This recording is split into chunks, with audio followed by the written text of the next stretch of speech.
Air conditioner के बाहर के बॉक्स का टेम्परेचर लगभग 80 डिग्री सेंटीग्रेड होता है, जबकि रूम के अंदर जो यूनिट लगी रहती है वह हमें 16 डिग्री सेंटीग्रेड तक का टेम्परेचर प्रोवाइड करवाती है। तो इतना ज़्यादा टेम्परेचर वेरिएशन होने के बाद भी एयर कंडीशनर कैसे रूम की कूलिंग करता है? एसी में बाहर की यूनिट को कंडेंसर बोलते हैं। कंडेंसर का बेसिक मीनिंग होता है जो गैस को कूल करके लिक्विड में बदलता है। एसी में मेनली 4 ही यूनिट होती है जो मिलकर कूलिंग का काम करते हैं। सबसे पहले कंप्रेसर का काम शुरू होता है। कंप्रेसर के अंदर एक गैस भरी रहती है जिसका नाम है HCFC, और इसी गैस को रेफ्रिजरेंट भी बोलते हैं। जिस तरीके से कार के इंजन में पिस्टन काम करते हैं, उसी तरीके से कंप्रेसर रेफ्रिजरेंट को पंप करता है। जब कंप्रेसर रेफ्रिजरेंट को पंप करता है तो इसका प्रेशर इंक्रीज हो जाता है, और प्रेशर से इस गैस का टेम्परेचर भी 80 डिग्री सेंटीग्रेड तक पहुंच जाता है। तो इस हाई टेम्परेचर रेफ्रिजरेंट को कूल डाउन करने के लिए यह कंडेंसर यूनिट के पास में जाता है, जिसको हम हीट एक्सचेंजर भी बोलते हैं।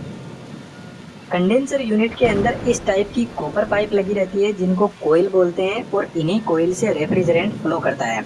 रेफ्रिजरेंट के अंदर की हीट को बाहर निकालने के लिए फैन लगा रहता है, जो कॉपर पाइप से रेफ्रिजरेंट की हीट को एब्जॉर्ब करके बाहर की तरफ फेंकता है। और इसी वजह से कंडेंसर यूनिट का टेम्परेचर इन्वायरमेंट के टेम्परेचर से लगभग डबल होता है।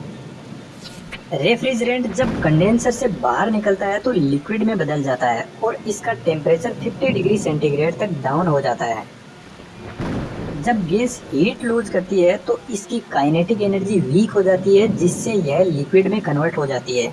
और इसके विपरीत जब लिक्विड हीट एब्जॉर्ब करता है तो वह इवेपोरेट हो जाता है, जिसकी काइनेटिक एनर्जी हाई होती है। कंडेंसर यूनिट से निकला हुआ लिक्विड रेफ्रिजरेंट एक्सपेंशन होल के पास में जाता है। एक्सपेंशन होल के अंदर पतले पाइप होते हैं, तो जब रेफ्रिजरेंट नैरो पाइप से बाहर निकलता है तो वह एक्सपेंड करता है। इस एक्सपेंशन से रेफ्रिजरेंट का प्रेशर ड्रास्टिकली रिड्यूस होता है, और जैसे ही प्रेशर रिड्यूस होगा तो टेम्परेचर भी काफी हद तक कम हो जाएगा। जब रेफ्रिजरेंट नैरो एरिया से पास होता है तो लिक्विड रेफ्रिजरेंट वेपराइज हो जाता है, मतलब गैस फॉर्म में आ जाता है। एक्सपेंशन होल वाटर स्प्रे की तरह काम करता है। वाटर स्प्रे में जब पानी बाहर निकलता है तो बहुत ही नैरो साइज्ड ओपनिंग से बाहर निकलता है, और जब ये छोटी छोटी वाटर ड्रॉप्स हवा में ट्रेवल करती है तो काफी ज्यादा ठंडी हो जाती है। तो ठीक इसी तरीके से एक्सपेंशन होल काम करता है, और रेफ्रिजरेंट को वेपराइज करके हमारे रिक्वायर्ड लेवल तक ठंडा भी करता है। एक्सपेंशन होल से निकला हुआ रेफ्रिजरेंट बहुत ठंडा हो जाता है, और यह जाता है इवेपोरेटर के पास में। इवेपोरेटर एसी का ही एक यूनिट होता है जो रूम के अंदर लगा रहता है। इसमें भी एक कोईल लगी रहती है जिसके अंदर रेफ्रिजरेंट फ्लो करता है। इवेपोरेटर की कोईल बहुत ठंडी होती है जो रूम के अंदर की गर्मी को सोख लेती है। कोईल के बीच में एक सिलेंड्रिकल फैन लगा रहता है जो इस कोईल की कूलिंग को रूम के अंदर स्प्रेड करता है।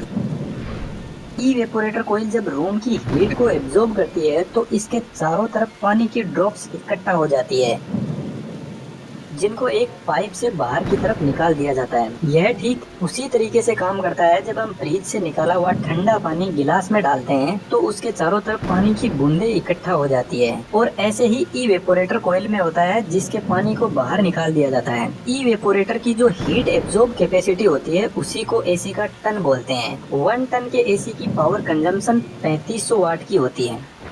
एसी का कंप्रेसर सिर्फ गैस को ही पंप कर सकता है। यदि उसके अंदर एक भी पानी की बूंद आ गई तो वह खराब हो जाएगा। इसलिए हमें बहुत ज्यादा ध्यान देने की जरूरत है कि जब इवेपोरेटर से रेफ्रिजरेंट बाहर निकलता है तो वह वेपराइज्ड फॉर्म में ही कंप्रेसर के पास में जाए।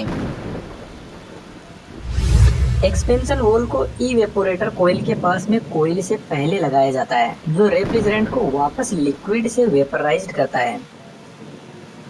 Expansion hole sensible heat storage device से कनेक्टेड रहता है जो हीट को सेंस करता है, और यह हीट सेंसिबल डिवाइस इवेपोरेटर के आउटपुट पर लगा रहता है। मानकर चलते हैं हमने एसी का टेम्परेचर 16 डिग्री सेंटीग्रेड पर सेट करके रखा है। जब टेम्परेचर 16 डिग्री सेंटीग्रेड से बढ़ जाता है तो यह डिवाइस टेम्परेचर को सेंस करती है। इस डिवाइस के अंदर भी एक अलग टाइप का रेफ्रिजरेंट होता है जो गर्म होकर इवेपोरेट हो जाता है, और इस स्प्रिंग को नीचे की तरफ फोर्स लगाता है। स्प्रिंग के नीचे आने से ज्यादा रेफ्रिजरेंट इधर से पास होने लग जाएगा, जिससे इवेपोरेटर की कूलिंग बढ़ जाएगी और वापस बढ़ा हुआ टेम्परेचर 60 डिग्री सेंटीग्रेड पर आ जाएगा।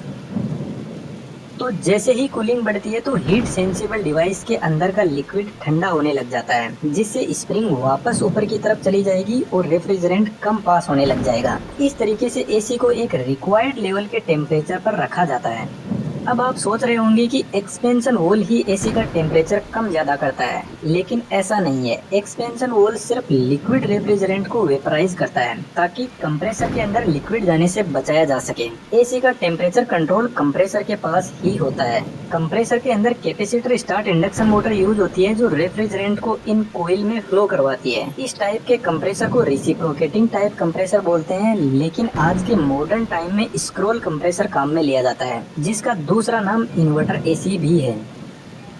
इस कंप्रेसर के अंदर कुछ इस टाइप से गैस एंटर होती है और ऐसे घूमते घूमते सेंटर पॉइंट से आकर आगे की तरफ पाइप्स में जाती रहती है। यह कंप्रेसर एसी की एफिशिएंसी इंक्रीज करता है और पावर कंजम्पशन को भी रिड्यूस करता है। जब हम एसी के टेम्परेचर को कम ज्यादा करते हैं तो एक्चुअल में कंप्रेसर की मोटर की स्पीड को हम कंट्रोल कर रहे होते हैं। जब हम टेम्परेचर 30 डिग्री सेंटीग्रेड पर सेट करके रखते हैं तो मोटर की स्पीड कम होगी, जिससे कंप्रेसर कम गैस को पंप कर पाएगा, जिसका रिजल्ट लो कूलिंग होता है। इन्वर्टर एसी के कंप्रेसर की स्पीड को कंट्रोल करना आसान होता है, जबकि नॉन इन्वर्टर एसी का कंप्रेसर जब रूम का टेम्परेचर रिक्वायर्ड लेवल पर पहुंच जाता है तो कंप्रेसर बंद हो जाता है और जैसे ही रूम टेम्परेचर बढ़ता है तो कंप्रेसर वापस फुल पावर के साथ में ऑन हो जाता है। लेकिन इन्वर्टर एसी का कंप्रेसर रिक्वायर्ड लेवल पर पहुंचने के बाद बंद नहीं होता है, बस अपनी पावर को रिड्यूस कर देता है और कंटिन्यूसली चलता रहता है। इन दोनों ग्राफ में आप देख सकते हो कि यह दोनों कंप्रेसर किस तरीके से काम करते हैं। इस वीडियो में बस इतना ही। यदि आपको वीडियो अच्छा लगा तो आप मुझे सपोर्ट कर सकते हो चैनल को सब्सक्राइब करके। Thank you.